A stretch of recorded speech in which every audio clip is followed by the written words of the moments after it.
নমস্কাৰ মৰমৰ ছাত্ৰ ছাত্ৰীসকল তোমালোকৰ চতুৰ্থ শ্ৰেণীৰ নতুন কিতাপ পৰিৱেশৰ এটা আৰ্হি প্ৰশ্ন কাকত আজি ওলোৱা হৈছে তোমালোকে ইয়াত চাব পাৰিবা প্ৰথম গঠনাত্মক মান নিৰূপণ ইয়াত কি প্ৰশ্ন আছে তোমালোকে চাবা ইয়াত কুৱেশ্যন 1ত দিয়া আছে শুদ্ধ উত্তৰটো বাছি ওলোৱা 5টা দিয়া আছে প্ৰতিটো প্ৰশ্নৰ বাবে 1 নম্বৰ তোমালোকে ইয়াত প্ৰশ্নকেইটা পঢ়িবা তাৰপিছত দিয়া আছে খালী ঠাই সত্য নে অসত্য লিখা 5টা 5 নম্বৰ ইয়াত তাৰপিছত ক অংশৰ লগত খ অংশ মিলোৱা 8টানি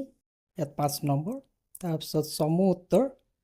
প্ৰতিটো প্ৰশ্নত 2 নম্বৰকৈ 5টা প্ৰশ্ন কৰিবা 10 নম্বৰ আছে 6 নম্বৰত দিয়া আছে পাৰ্থক্য লিখিবা দুটা প্ৰশ্ন আছে 3 নম্বৰকৈ 6 নম্বৰ তাৰপিছত বহলাই উত্তৰ লিখা যিকোনো 3টাৰ ইয়াত প্ৰশ্ন 4টা দিয়া আছে তাৰে ভিতৰত যিকোনো 3টা আৰু প্ৰকল্পৰ বাবে 5 নম্বৰ ইয়াত 1 নম্বৰৰ পৰা 1 2 এইবিলাক ছুটি প্ৰশ্ন 2 3 তাৰপিছত 8টা নিমিলোৱা 4 একেটা ছুটি প্ৰশ্ন আৰু 5 নম্বৰৰ পৰা তোমালোকে লিখিব লাগিব 5 নম্বৰৰ পৰা যি তলত যিকেইটা প্ৰশ্ন আছে 5 6 7 এই 5 6 7ৰ প্ৰশ্নসমূহৰ উত্তৰ তোমালোকৰ 5 6 7 এই প্ৰশ্নসমূহৰ উত্তৰ ইয়াতে লিখি দিয়া হৈছে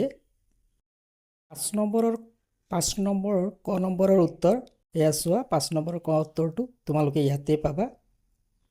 খ উত্তৰটো ইয়াতে পাবা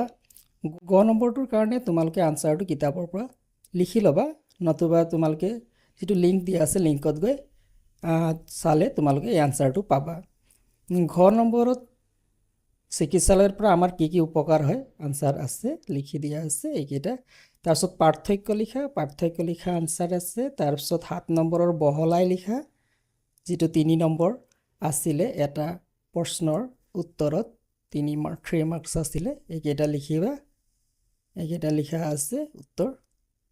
এয়াই আছিল তোমালোকৰ আৰ্হি প্ৰশ্ন